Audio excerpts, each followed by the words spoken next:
Guys, pinakalaman ko na naman yung gamit ng anak ko. Ayan siya guys. Tingnan nyo guys. Mahigpit na mahigpit siya. Pag ganyan ko talagang nahihilay na siya. Kaya siya masakit mamaya. Ayan siya guys. Try ko na siyang tagalin guys. Magtatagal ako. Isip na ganda.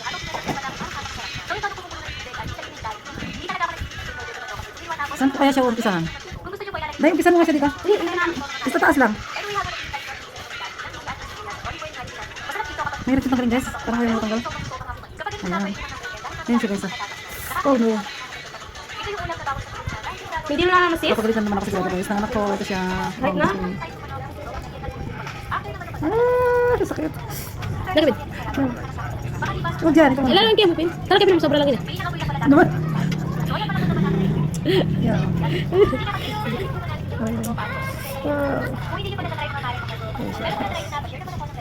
Ayan siya guys. Hirap. Ano natin ang kalalabasan. Hatiin ko siya dito kasi nahihila yung ano ko guys. Pag buo siya kailangan siyang hatiin para hindi siya masakit. Yan, hatiin ko siya.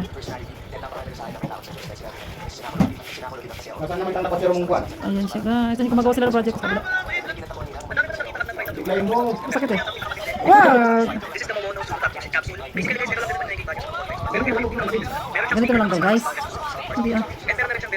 Aray ito sakit niya. Nanginginig ako.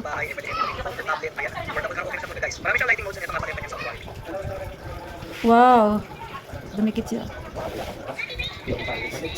Sinipon na tuloy ako guys.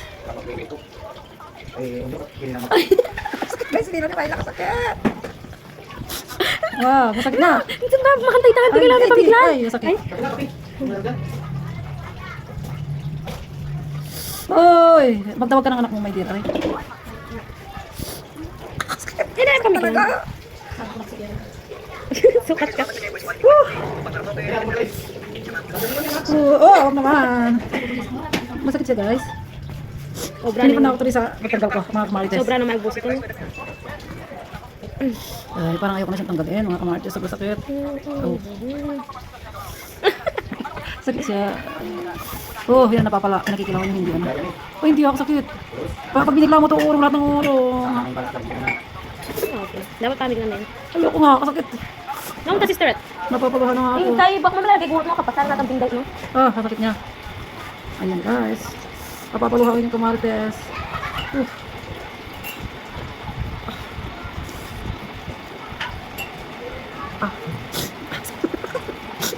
Ayan guys. Ay, wala tuloy ako. Nako. Sakit talaga. Yung kamarites, continue na naman guys.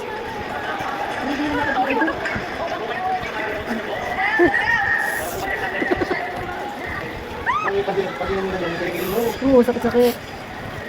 Gusto ko nga sana sa singit. Kaya na masakit. Sinipin na ako mga kamahal ko sa pagtanggal ko. Ay. Pero pati buhok din. Masakit pang makasalungat siya guys. Oh no. Alam mo, train. Damang mula nila. Bumagal to. Tinama mo pa, sir. Thank you. Ayan guys. Sobrang maputi siya. Pag sobrang natuyo sa mukha. Ayan. Yan, gawin mo na mga kamarites.